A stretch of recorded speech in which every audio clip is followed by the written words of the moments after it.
Good morning, everyone, and welcome to the beautiful park called McKinnon. My name is Katie Barnes, and I will be your MC today. And this is the 31st annual Tennis Hall of Fame ceremony. Okay, so my husband used to be the MC, and so now he's asked me to take over, and so he is my assistant. And this is Coach Don Barnes back here. So he reminded me that in case of an error, he will correct me.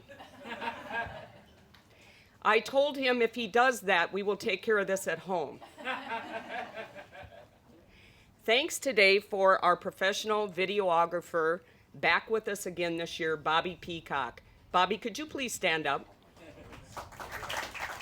The excitement of this is that this program will be available in social media, so you can go back and pick this up on YouTube, Facebook, etc.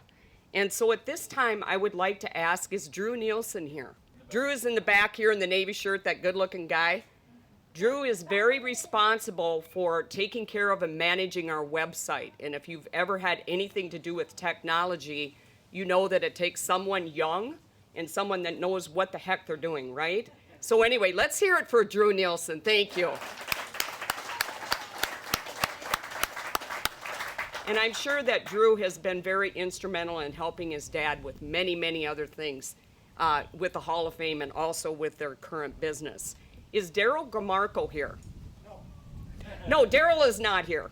Well, then we're not going to get any of his wonderful pictures this year, I guess. But anyway, a round of applause for Daryl, because a lot of these pictures you're going to be looking at are because of him. A little bit about the Hall of Fame. There are currently 71 current Hall of Famers in the South Dakota Tennis Hall of Fame. This includes our inductees today. So at this time, I would like to ask all Hall of Famers that are here today and the new ones that will be stepping on board as inductees here to please stand up for a round of applause.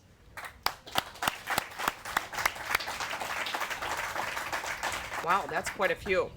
There will be a picture following as well. So you can go read all the bios, by the way, in the website that Drew is putting together and has put together for some time. So a little history about the Hall of Fame. Over 30 years ago, John Egan, how many of you remember John Egan, the sports writer for the Argus Leader? John had a vision. Why not recognize and award tennis excellence in players in the state of South Dakota? A collective group of tennis enthusiasts in 1989, they got together and they brainstormed about starting the South Dakota Tennis Hall of Fame. If you were at this first meeting in 1989, you are responsible for this Tennis Hall of Fame. Would you please stand? Don Barnes, Terry Nielsen, Jamie Vowlin, who else we got? Jim Van Gerpen, Hoover. Congratulations. All the seniors are here. They were there. It's amazing when you start something and here it is 31 years later. It's just kind of like starting a family, right? Now we're going to talk about the Don Greben Love Serving Tennis Award. Over the years, Love Serving Tennis program financially assists communities and various other organizations to the tune of over $14,000 and are now currently assisting high school with what's called the Spirit of Max Award for the last 10 years. This award is dedicated to the memory of Max Biener. He was a Sioux Falls Roosevelt tennis player. Who remembers Max Biener? I remember taking some of the greatest pictures I've ever taken, and they were of Max Biener, and I gave them to his parents. Great young man. This award is given to one high school boy or girl each year at the state tournament for not only their tennis ability, but also academics and volunteering within their community. This year's recipients were both from Rapid City Stevens High School, and it was Vanessa Wittenberg and Michael Tang. So let's give them a round of applause. They're probably not here. I want to take a couple minutes. Lydia Healy was not able to be here as she is volunteering over at Lincoln. And on her behalf, I would like to talk a little bit about some new excitement in tennis project here in Sioux Falls and how that we could use your help. The Tomar project is well on its way. We have had many local families and businesses step up and sponsor courts and make pledges to see this beautiful and much needed complex get built. Thank you for your support, the South Dakota Tennis Hall of Fame, and for those of you that have already made their pledges. We cannot thank you enough for your support. We are currently at, this is big you guys, $1.8 million into the campaign with a goal of 2.75. Does that show you what the community of Sioux Falls and the state of South Dakota stands for? A lot of very, very generous people. The city of Sioux Falls is in the process of considering a $500,000 contribution to our efforts and will be matched by a private donation of $200,000. Please consider your pledge today to take this project to the finish line. And I did happen to have some information because I'm also promoting this, and I do have some pledge cards up here, and anything that you could do would be very, very much appreciated. We currently have 3 courts left for naming rights. If you have an interest, please contact Lydia Healy, and I have her phone number I can give to you. It is a grassroots community that understands the need for the larger project complex to bring more youth tennis, adult leagues, and larger state tennis tournaments and USTA tournaments in our front door. This will boost revenue across the city. And just on a side note, is this one of the most amazing tournaments that you've ever held in Sioux Falls, South Dakota, right here today? So we could use some additional, an additional complex. This park, you guys, if you're not into tennis, listen to this. It's for the bike trail system and will offer a water filling station, many benches and shade structures for a reprieve from the sun. This park will be a wonderful family destination, offering a lot of space for many activities, including basketball, volleyball, pickleball. How many pickleball people here? Anybody here started? Oh, we got a couple kids up front.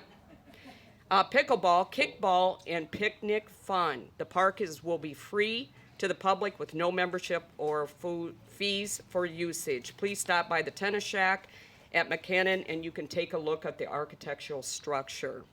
Thank you for your consideration and donations. Lydia Healy from the Sioux Falls Tennis Association, and honestly, she has taken this on with many others, and I think that they deserve a round of applause.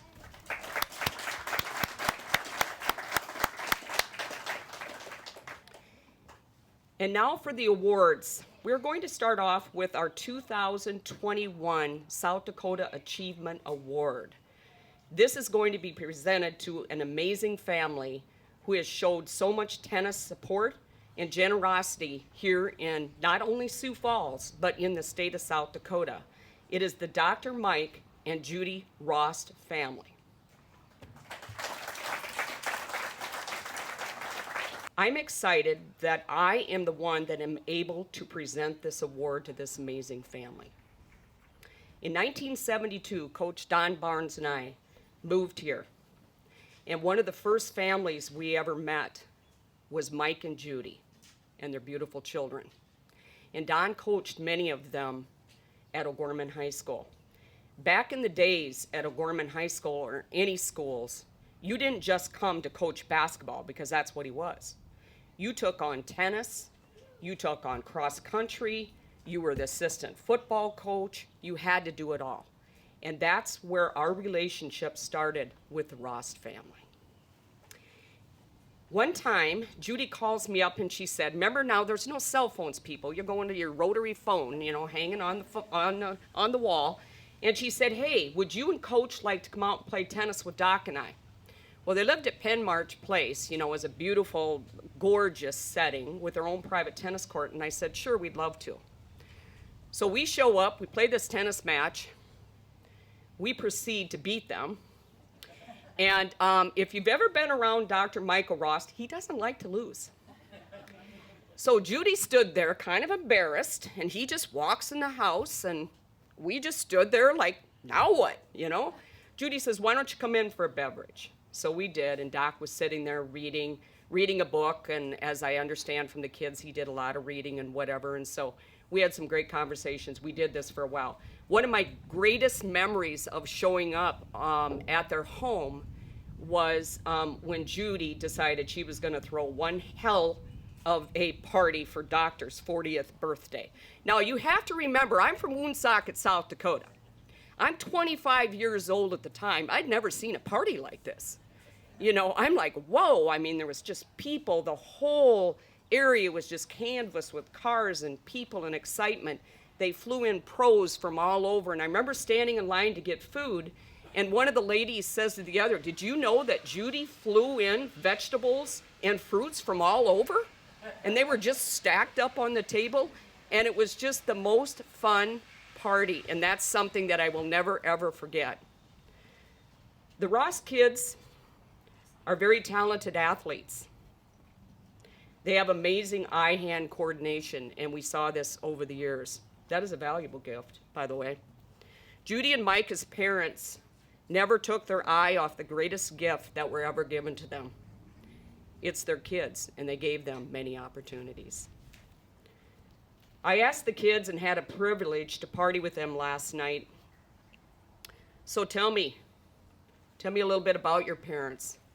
What do I need to know? Well, one of them said, did you know that my dad won a city marble championship at the age of 12? And did you know that he won many billiard tournaments in Sioux Falls? I didn't know that. Matt said, did you know, by the way, Matt was one heck of a golfer, and I'm sure he still is today. Did you know that my dad and I won the Minnehaha Country Club tournament? It was called the Father-Son Tournament. I said, no, I didn't know that.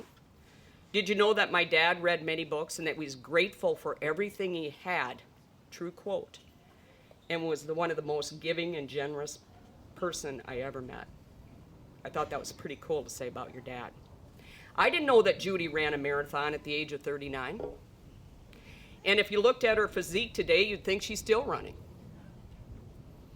My mom is beautiful inside and out. Now, these are what the kids said about their parents. She has a great sense of humor. Mom is smart and intellectual. Mom was very involved with us kids and very involved in the community. Not one, but several of the kids said this: I give so much credit to my mom for my success. I give so much credit to my dad for my success. And these are coming from the Ross children last night. So a little bit about their family, and I just want to give Terry Nielsen some credit, because I'm going to take parts of the article that you're going to see in the brochure, which is yours to take home today. Because there's no way that I could describe this family better than what Terry put on paper. And for this, in all the years, 31 years, that Terry's been an amazing writer for this program, I think he deserves a round of applause. Now I'm going to ask you one more time, hold your applause. He thinks he's going to leave us and give this and turn it over to someone else. So I think if we clap a little longer, we could keep him 5 more years. Let's hear it. All right, here we go. The Mike and Judy Ross family had a profound effect on the sports during the 1970s into the 1980s. And the story goes way beyond tennis championships, too numerous to count. It all started with Judy Flynn from Sioux Falls Cathedral High School in 1957, met and married Washington High School grad Mike Ross. As they were graduating from college, Judy at South Dakota and Mike at Augustana, in order to this remarkable couple were born Michael Jr., Michael, Patrick, Nancy, Steve, Alex, and Matthew. So Mike, a University of Minnesota Medical School graduate who spent a lifetime as a medical director of anesthesia and operative services at McKinnon Hospital, was first in the family to get a thirst for tennis. He excelled at Washington High, winning 3 state high school doubles titles, 2 with Simcoe and 1 with Chuck Balin. Judy was an hour south of Mike during college, getting her degree in speech pathology. Once married, the medical school journey took them to USD, then the Minnesota Medical School, then Los Angeles. They were all over the place, California. Judy said when they moved back to California in 1970 and lived in the white duplex, which you guys is right there across the street. That's where the Ross live. And Coach and I have lived in the park pretty much all of our 50 years of marriage, and I will have to tell you, once you live in this area, it's very difficult to move, and many times you move back. In addition to this kids jumping into tennis, Mike served on the board of directors of the former Northwestern Tennis Association. Judy helped spearhead the Sioux Falls Tennis Association in joining with the city of Sioux Falls to rebuild the courts at McKinnon Park. That is a huge achievement. I remember that to this day, Judy. Congratulations. She led a team of volunteers in 1981 and 82 to raise funds for over 200 families and individuals to provide the beautiful lighting that we see here, which had never been at McKinnon Park. And I remember being, as she was asking people to come and help be part of that organization. Judy played her own game of tennis, then took a break in the 1980s to return to school to become an attorney. The youngest of the family, Matt, became a championship golfer while the others reached their top in tennis around the Midwest.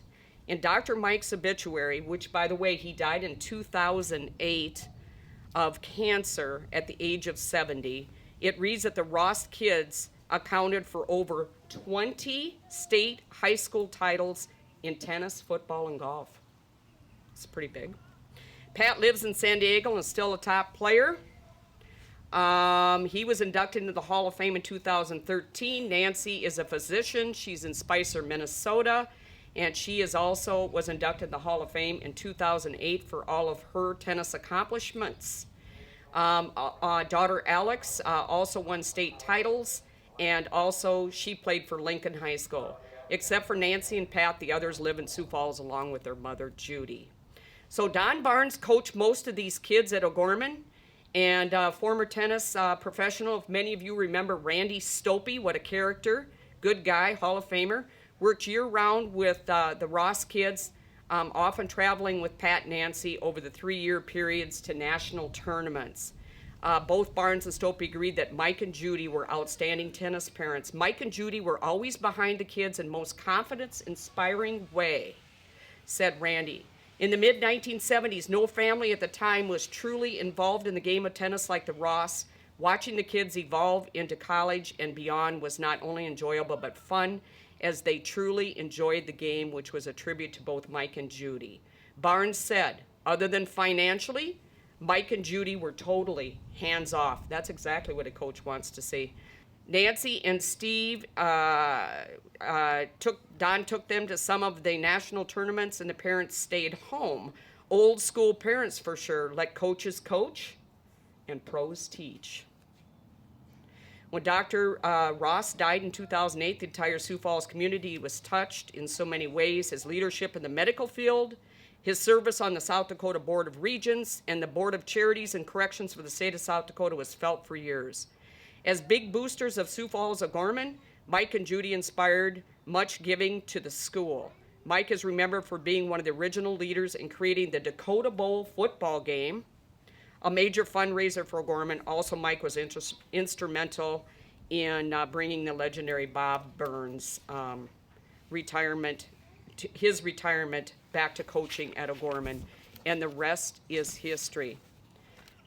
So now you can see why, as I read that was very important that you know the background of the entire Ross family. So here to accept this 2021 Achievement Award for the Mike and Judy Ross family are Nancy and brother Pat and I believe Steve, if you want to come forward.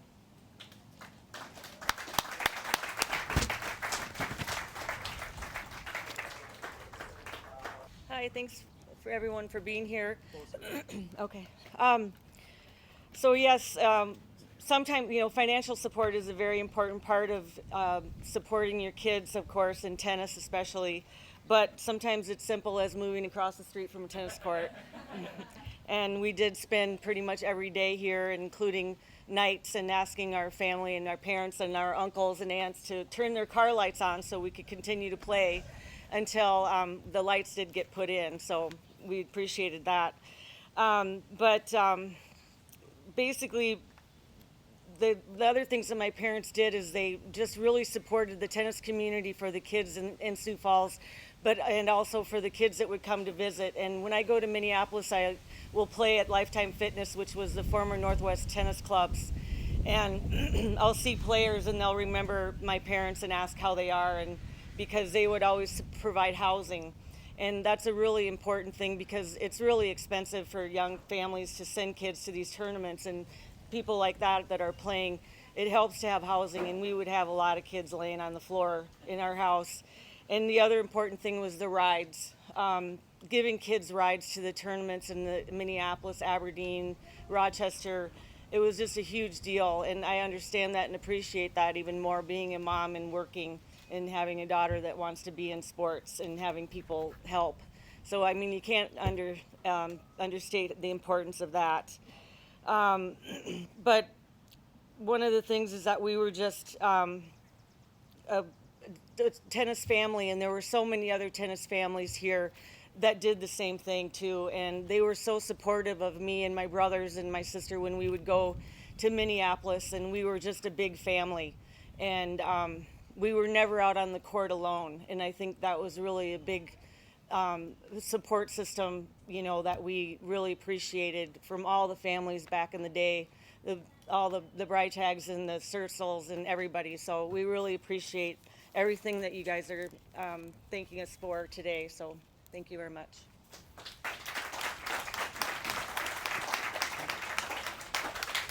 Hello. I want to say a couple highlights about my brother and sister. Kansas City or St. Louis, I'm watching my brother Pat play Ken Flack, who I think won 6 Wimbledon titles in doubles. And Pat's ahead 5-1 in the first set, and I'm standing next to this guy who's extremely large, even bigger than me. And it was Ken Flack's dad. And Ken Flack's dad said, I think Ken's going to come back and win this set. And so he and I were arguing, and he said I better watch myself or he would butter the top of my head, pin my ears back, and swallow me whole.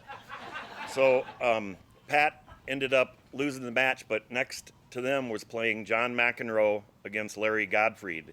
And McEnroe ended up winning 7-6, 6-0. And that next year won the United States College NCAA tournament, and then went on to get to semifinals in Wimbledon. And I think he lost to Bjorn Borg. So that's Pat was also, I think, 16th in the nation and 16 or 18 in unders, and lost to, in the national tournament, lost to Ben Testerman, who went on to win the whole tournament. And so just some huge accomplishments. Now, Nancy is an overachiever and was at a very young age. At 8 years old, she was driving a car in my Grandma Jane's and her legs out on the country road near Garrettson. And so from time to time, my Aunt Barbara would take her to tennis tournaments, as Don would me and the family. And my Aunt Barbara, who didn't really like to drive in big cities, they flew to San Francisco and they rented a car, and Barbara would not drive. So Nancy drove in San Francisco, back and forth from the hotel to the tennis facility. In San Francisco, across the Golden Gate Bridge, she was 12. Not a lot of people know that she played, as she was at St. Mary's grade school, she played for O'Gorman High School. And I don't know how old you are at seventh grade. Is it 12 or 13, depending on if you're an overachiever or not? She played number 1 for the girls' high school at O'Gorman and got to the semifinals as a 7th grader. The next year, as an 8th grader, she won it, singles flight 1. Freshman, sophomore, junior, senior, she won it 5 years in a row. And it's just a poor little girls all across the country were beaten down by her pretty substantially, even as she's playing them now. So thank you last night for such a great party at the Match Point Tennis Center, and Cindy and Mike. That was great. And of course, Don Barnes has been just a friend of the family, a coach, like a mentor, but just really a friend. And I've just had wonderful memories of him, nothing bad. And just wanted to say thank you. What a great event. And it's nice to see Dennis Moran. I apologize for torturing you in high school as I did. Thank you very much. Here's my brother Pat, and thank you, Terry, also. Thank you so much. It's a great experience to have my parents honored in such a manner, and they deserve it, no question about it. Wherever your tennis takes you, young and old, you always got to be thankful for the help of all the people, the clubs, the administrators, people like my mom and dad who provided housing, the tournament, the coaches, the parents, the fans. Respect the game and respect your opponents. You know, don't be this disrespectful guy. You know, you win. It's very hard. I played a lot of guys and I beat them really easily. They were the first tournaments and they're really upset, you know, and their parents are upset. It's like, you know, come on, it's okay. I always try to talk to them afterwards and say, keep playing, have fun, you know. You don't want to be the guy that like makes your opponent feel bad about the way they play. And the last thing is keep playing until you're 90 and try not to be a cheat. Try not to hook unless the guy hooks you. And then you can get him. Get him bad. Get him really good, right in front of his mother, you know, if you have to. But no, don't do that either. But anyway, thanks a lot for this award. It means a lot for our family. And thanks to the Barnes and everybody. Have a great day. And now moving on to the recipients for the 2021 Hall of Fame. And we're going to start with ladies first.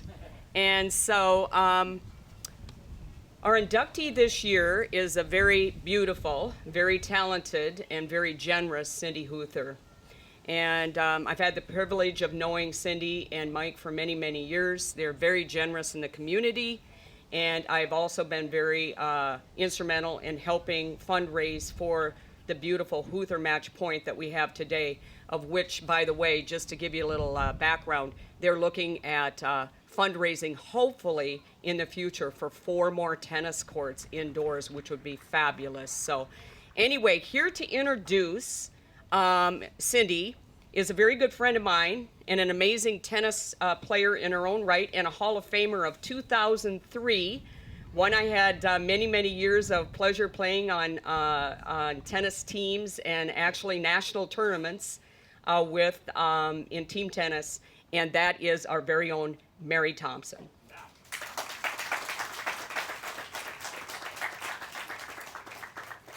To be clear, I am not a good tennis player. Thanks. Thank you. You all have a lot of the details on Cindy in this brochure, so I'm not going there. Cindy and I go back about 20 years, where running the Parks program, Cindy had her daughter Kylie involved in that and enjoyed that time of having her daughter in lessons, and it went well. And I guess she asked about maybe bumping Kylie up to the next level. I said, sure, you know, 'cause we all want, you know, kids to stay in it, do better. So that was our inaugural meeting, I guess. Cindy, first of all, is a player. She loves the game. She probably doesn't play as often as she'd like, but definitely a player. She's a volunteer and has been since forever. She's the one who doesn't wait to be asked to help. She figures out what is needed, and she does it. She steps up. Some people will, you know, you ask them to help, and they're like, yeah, I gotta be somewhere. Can't do it today. When I decided to retire from being the executive director of SFTA, Cindy was the only one that I could come up with that I felt confident about. I knew she'd carry on with the Parks Lessons programs, the leagues, the tournaments, and then all the relationships that we needed to have to make tennis in the community continue to prosper. She was a coach. Washington High needed a coach, so she and Mike stepped up. And as you coaches out there know, the job is more than strategy and technique. It's that kids need reassurance, they need confidence, they need support. The ability to listen and really care, whether the player is the first flight or maybe just warming the bench. She's a leader and a community supporter. And this part you all know well too. When a group of tennis enthusiasts wanted to come together to build an indoor tennis center, Cindy was at the forefront. She and Bill Townsend led the charge with 5 others and made that vision a reality just several years ago. Cindy determined what steps needed to be taken. She created the timeline to move in an organized fashion. Then the Augustana tennis courts were in disrepair, and Cindy knew how to approach the school, the city, and the donors to renovate those courts for community use. Cindy has served on our section committees, assuring the voice of our town is also heard at that level and helping the section be better. She's a friend, too many. Oh, I wasn't going to do this. Whom I respect and admire. She's ethical, kind, she's determined. She's thoughtful and caring. She's positive but pragmatic. She's the wife of Mike, mom of Kylie, mother-in-law of David, and probably the best grandma to George and Margaret. Cindy, I'm so proud of you and all that you are and all that you have achieved. And congratulations on your induction into this year's South Dakota Tennis Hall of Fame. I love you. Thank you, Mary. You're a dear friend. First of all, I want to thank the Hall of Fame committee for judging me worthy of this honor. I think I'm still in shock because you all know I am not that great of a tennis player, but in my mind, I will get there. But the point I guess I want to make is you don't have to be great to make a difference. I became involved with tennis because our daughter Kylie developed a passion for the sport. I volunteered my time where there was a need, and good things began to happen. But these projects didn't just happen because of me. They happened because I had great mentors like Mary and Chris Dummermuth. I had great SFTA boards with members such as Lou Bosch, Mike McInerney, Matt Johnson, and Bill Thompson. We had a progressive community that was ready to invest in quality of life improvements. All these people and so many more deserve the credit, and I want to thank them for their stewardship over the years. I also want to thank my family for their never-ending support. Thank you, Mike, Kylie, David. Of course, George and Margaret. I hope you guys play someday. You are my world. The stewardship prayer has always been important to our family. It's about the giving of time, talent, and treasure. Kylie, you had the talent. Mike had the treasure, and I had the time. Together, we were able to make great things happen in this community. I also want to thank my mom, who's here today, for teaching me the value of hard work and perseverance. When one door closes, another door will open. And usually that door is the better opportunity and making great things happen, even though you might not understand it at the time. I also need to acknowledge all my friends from the tennis community. You have made me a better tennis player, a better tennis parent, a better tennis coach, a better tennis official, a better tennis fundraiser, and a better tennis advocate. Tennis people are the best in the world. And here are my final thoughts. I don't want my legacy to be a name on a building. It's always been about providing access for everyone to play. I just wanted to make a difference in tennis, and I hope to inspire you to keep moving this sport forward. Thank you.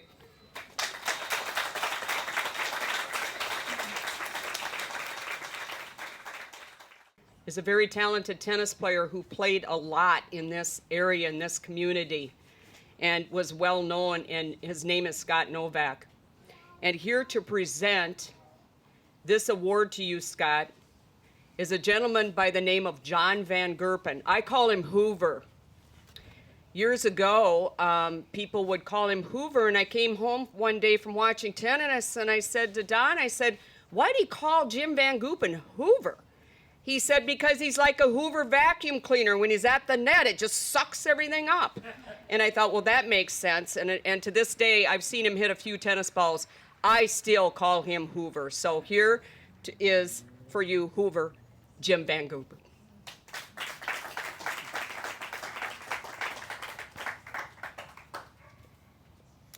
Thanks, Kate, for those kind words. I too would like to offer my congratulations to Cindy Huther and the Rost family, two South Dakota names that have contributed a lot, as you heard, to our sport. It is appreciated. Thank you very much for what you've done.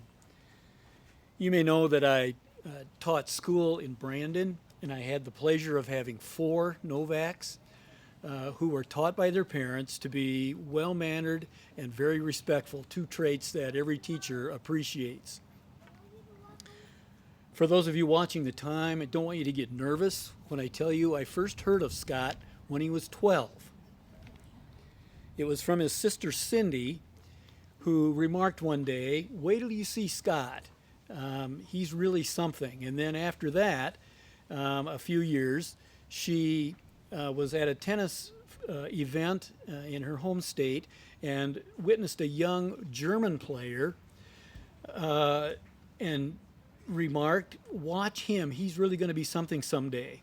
Well, she was right about Boris, and she was right about Scott when she said he was going to be something too.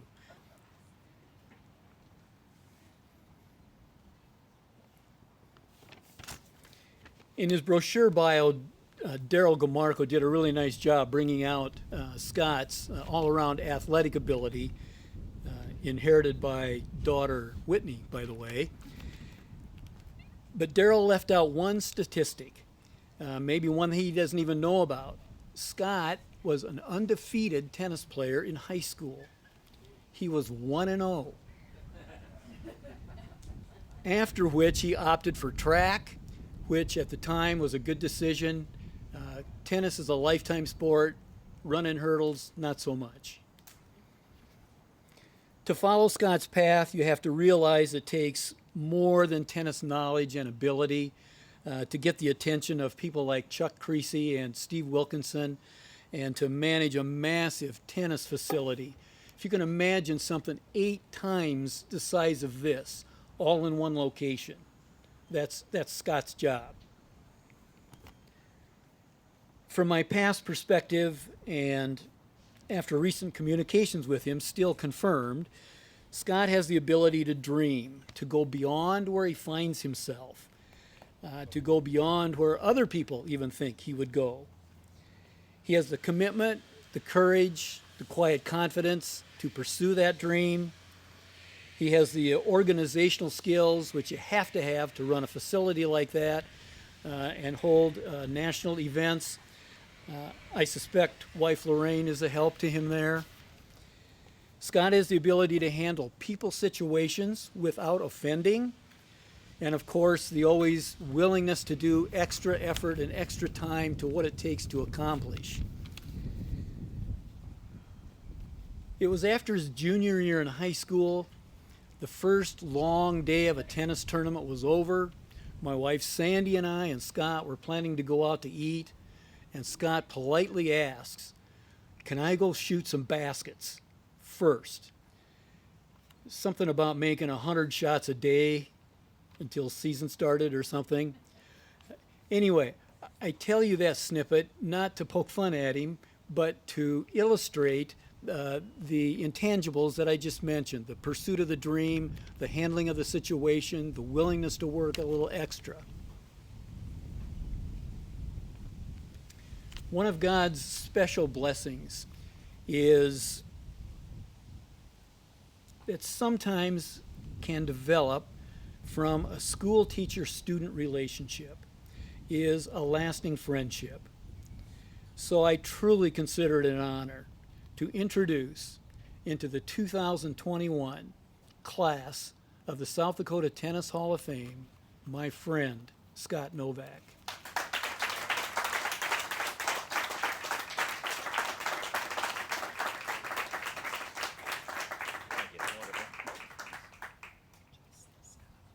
Thank you, Jim, for the nice words.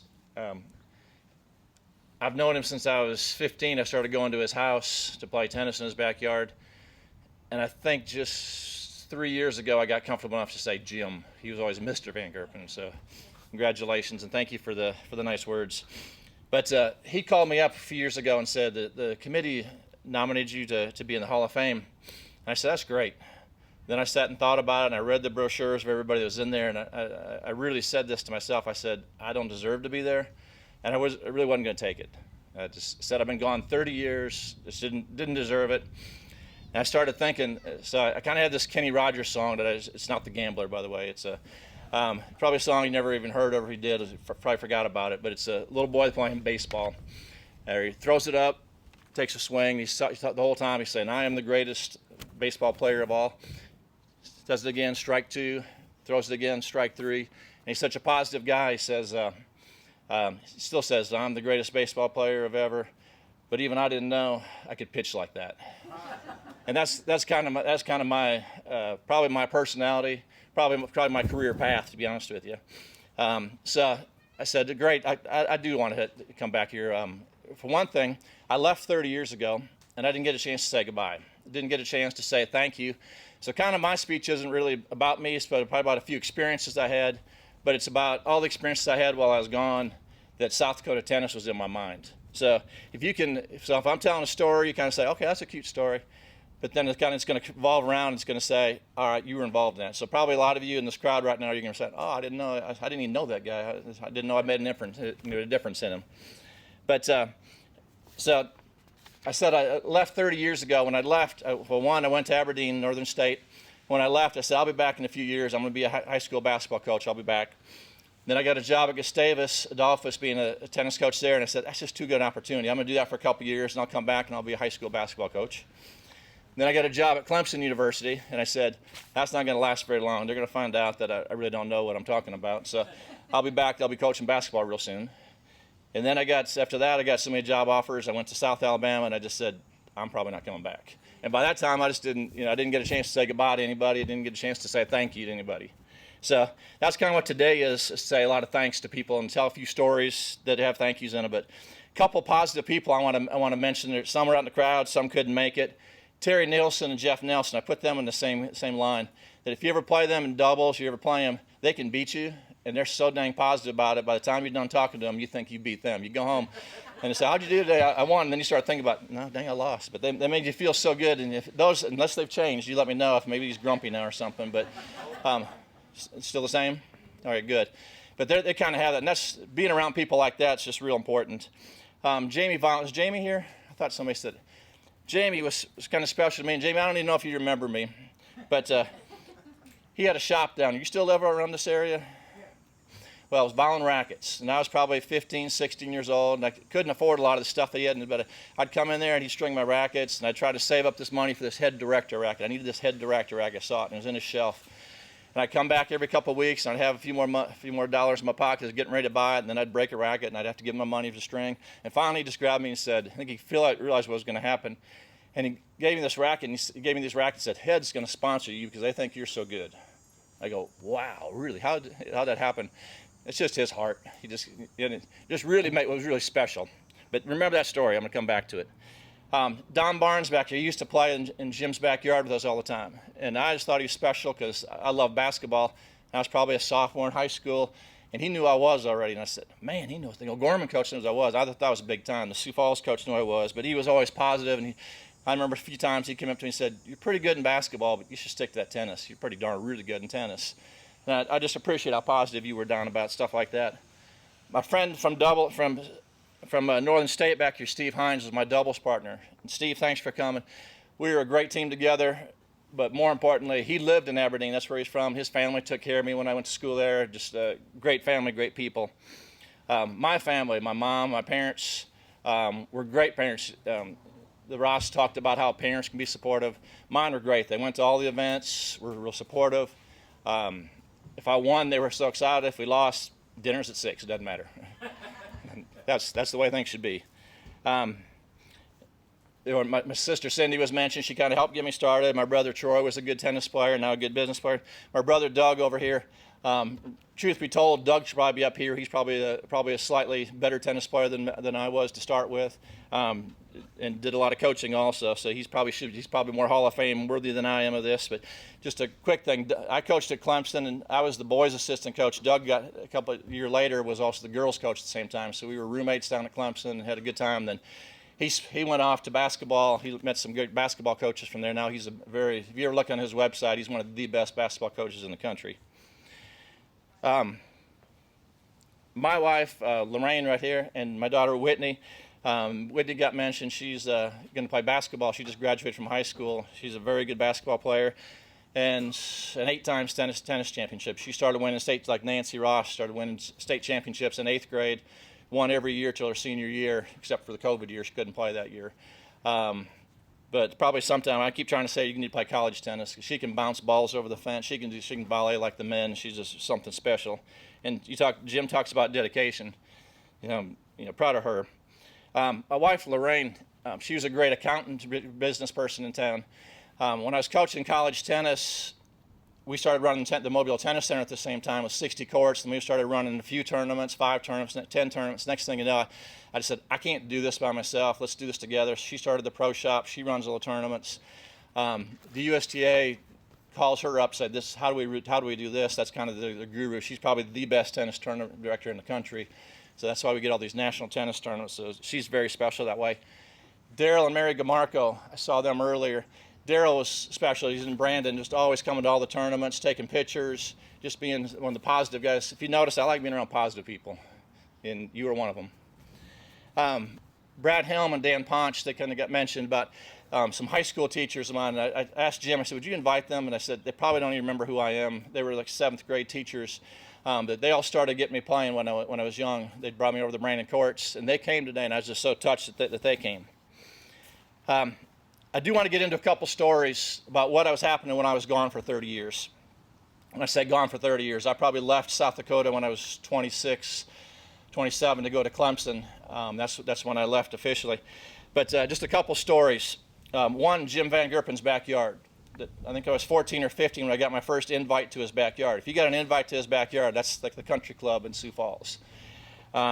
And I just thought I was big time. Everybody in town seemed like they were there. I probably played 150 different people in his backyard. It was nice as I realized it afterwards, but they're all adults. And if you're 15 or 16, it's hard to have skills where you talk to adults all the time. So I got good at talking to adults because they were there. I was probably a little introverted, and it was just really special that way that he did that. Everybody was positive, but I'm going to talk about one anonymous negative guy. I wouldn't bring up his name if I did remember him, but there's one negative guy that came to his court. And he and I played doubles against Terry and Jim. And there's about 10 break points I had. I was playing the ad side. And I missed a couple, and this guy did one of these things, started going like this. I got a little nervous. I started missing 3, I started missing 4, and the guy just started doing this the whole time, had me so nervous the whole time. So I started throwing up these lobs, and Terry would hit an overhead and hit the guy, and the guy was acting like, and if you ever saw Terry play, he couldn't break an egg with an overhead. So I don't know what the guy was upset about, but the guy was still upset with me. Remember that story, I'm gonna come back to it. Out-of-town tournaments. Jim and Sandy, his wife, used to take me to tournaments all over the place, to Rapid City, to Mitchell. I want to talk about a Mitchell tournament real fast, and then it's going to have a story that's going to come back. Don Barnes, I don't know if you remember it, Don, but you were running the tournament. I was probably 16 or 17. By the way, I have a lot in common with Venus and Serena.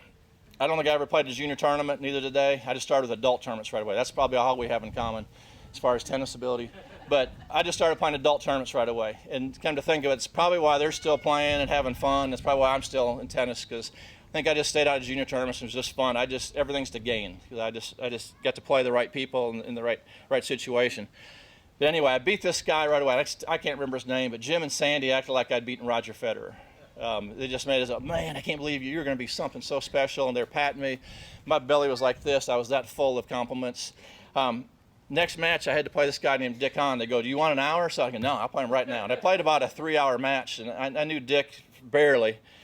He was at Westford Ho at that time, I think, and maybe you were at Wood Lake. I can't remember where you were at. But I didn't know you well enough to know how good you were. But I was going to beat you, because I just beaten Roger Federer, this guy. So Dick comes out. And about 10 minutes later, it's 6-0 the first set for Dick, unfortunately. And then all of a sudden, I had this little blister on my finger, and I don't know if this makes sense, but all of a sudden I started limping. I don't know why I started limping for a blister on my finger. Dick proceeds to beat me 6-0 in the second set, so I got beat 0-0. And before, tennis was like Vegas money for me. I was a basketball player, track, baseball, and everything. Tennis just didn't, I loved it, I played a lot of it, but it was Vegas money. Whatever happened was great.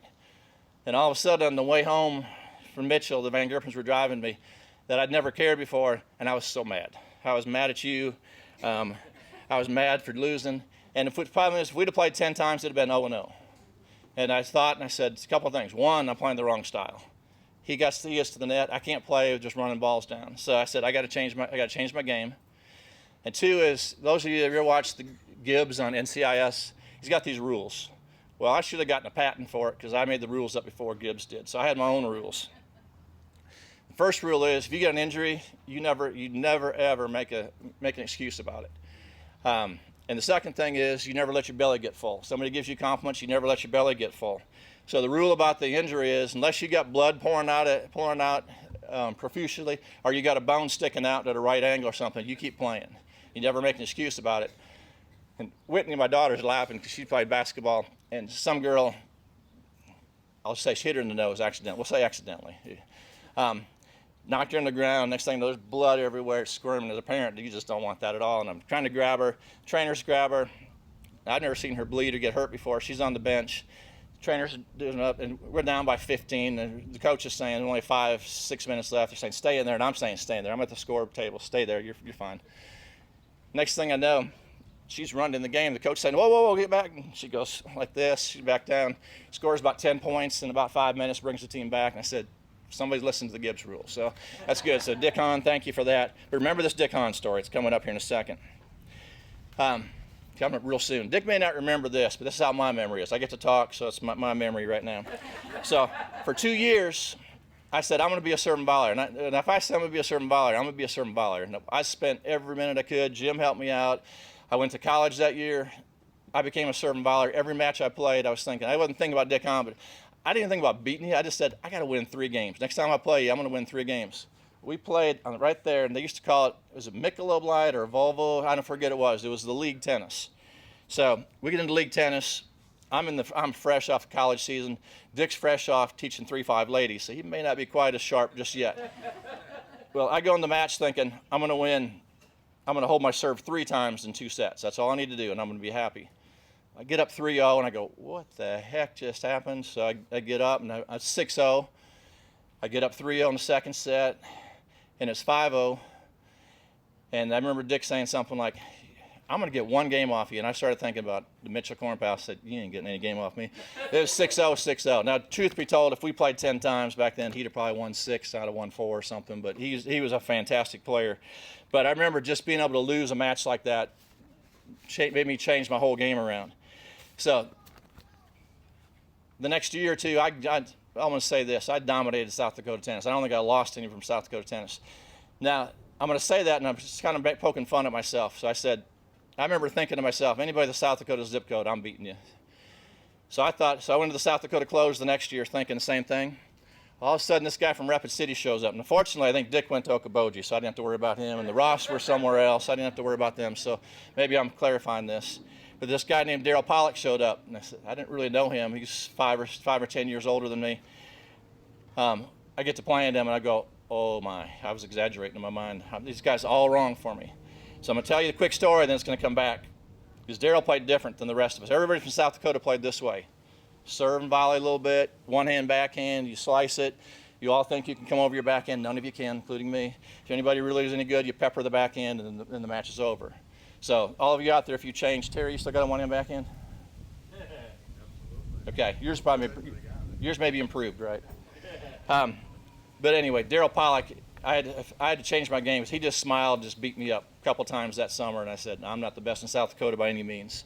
So I changed my game. I said, he's a counter puncher. I said, you got to beat him. You got to beat him the net once. You never give him a quick target. Never let him pass you.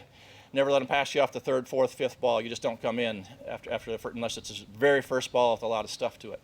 Good story. It's going to come up in a second.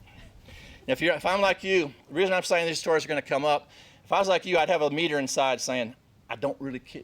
Raise your hand if you don't really care what happened 30 years ago. If it was 30, 50, I'd be going, I don't care.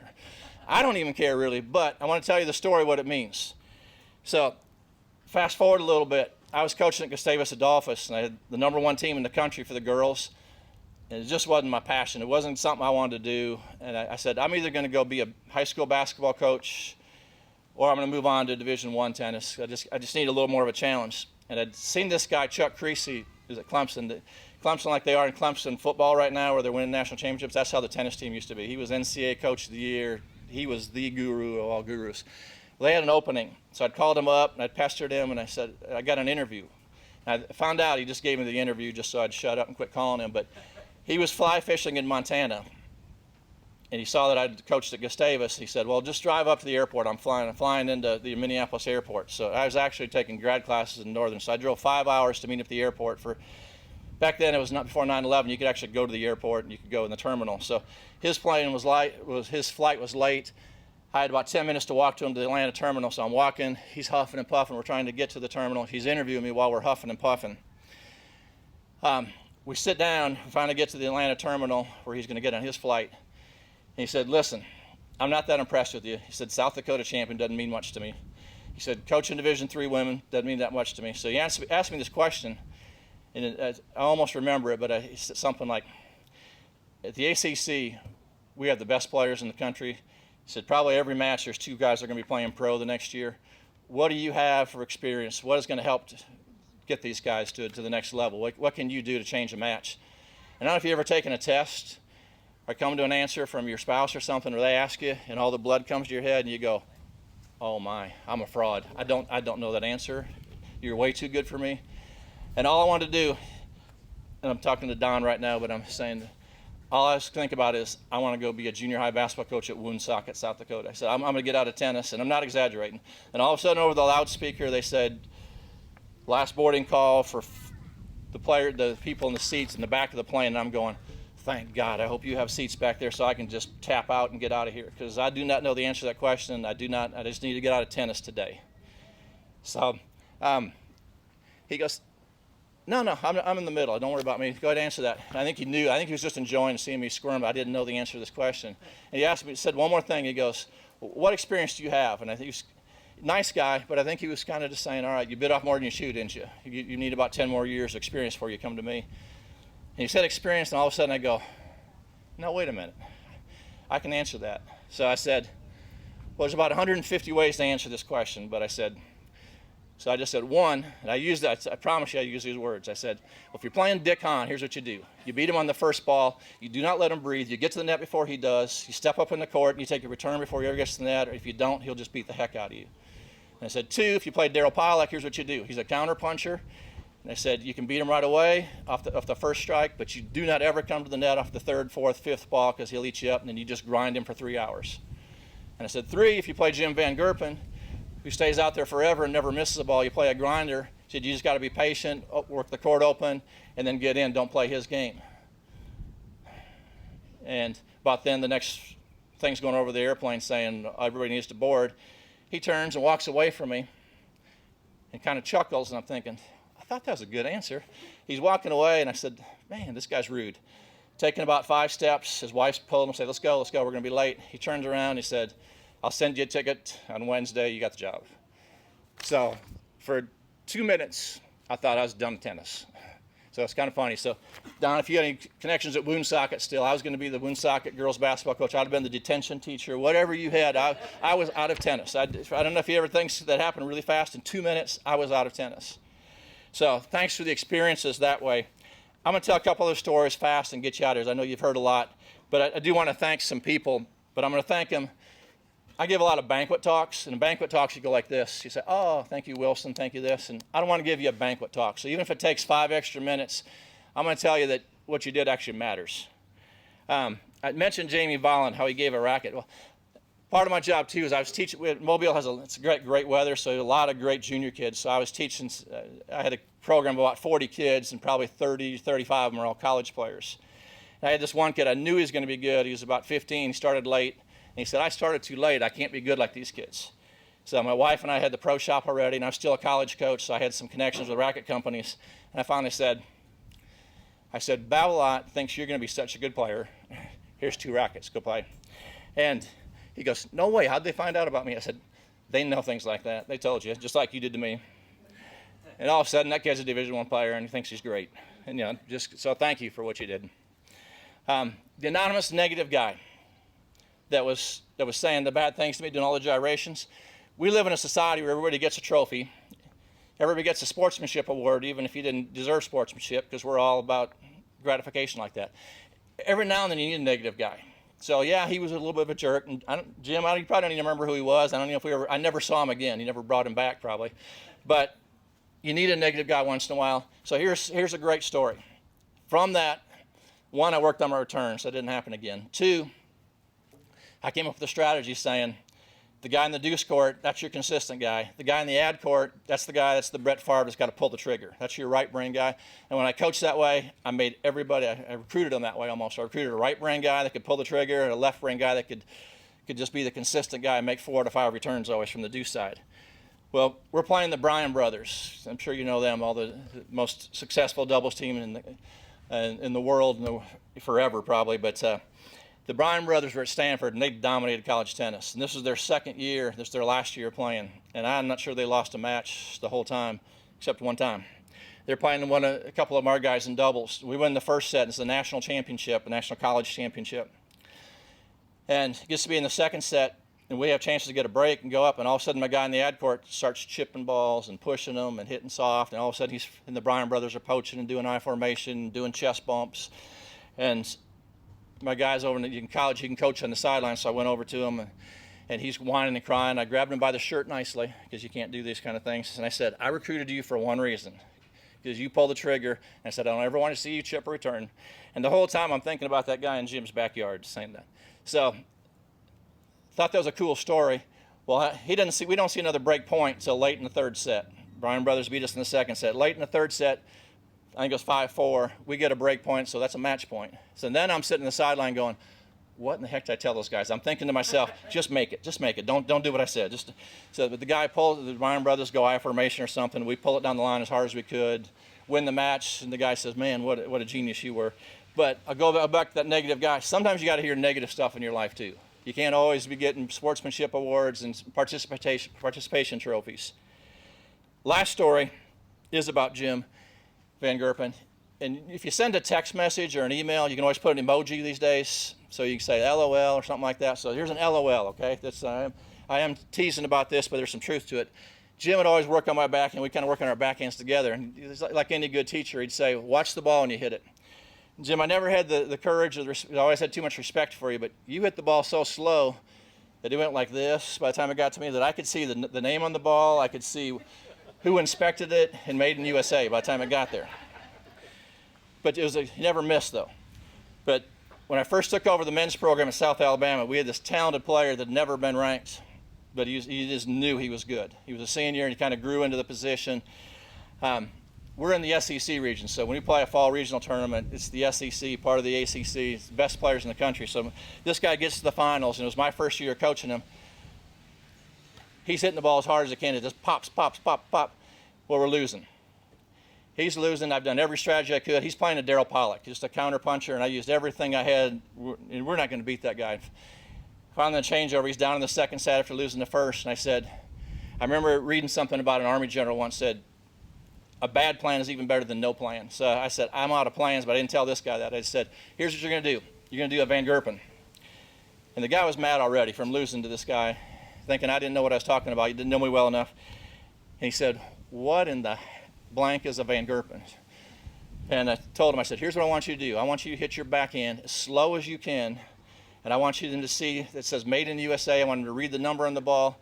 And I said, it's going to turn this match around. Every time you get a forehand, you hit it as hard as you can. But in the backhand, you give him no angles, and you hit it just like Van Gerpen. He does it, turns the match around and wins, which is great.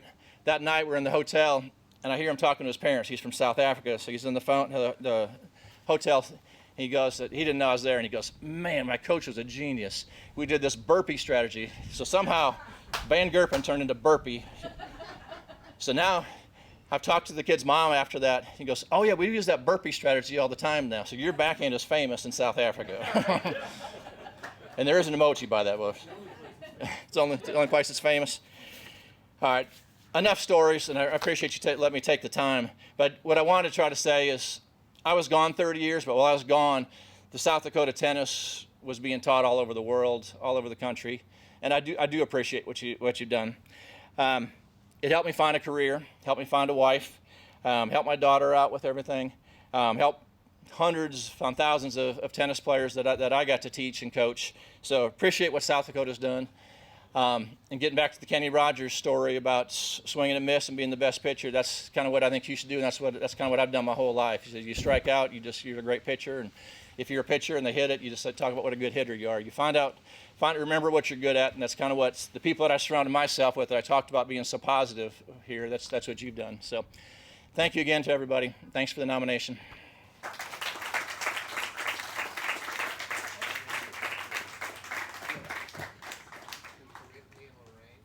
Well, I think it's probably good we're going to end on that. That's kind of tough to beat. We've had some great speakers here today. And that Jim Van Gerpen burpee thing, you know, or whatever he calls it, we call that magic's in the mix. Quit blasting them all the time and change it up. I'm going to call it the burpee now, I think. So anyway, this concludes our program, our 2021 awards ceremony. We want to thank you all for coming and attending. It's going to be exciting, like drum rolls, who's up next year, you know, that type of thing. And we want to thank you also virtually for those that are going to go on or are on and listening to this program. And by the way, this will be, again, available for you to send to family members or whatever to tune into, which I think is an awesome idea. Congratulations to all inductees. And there will be photos to follow. And I believe, Terry, it will be at the marker site. So again, congratulations. Enjoy this beautiful day God gave us in this tournament in Sioux Falls, South Dakota. Thank you.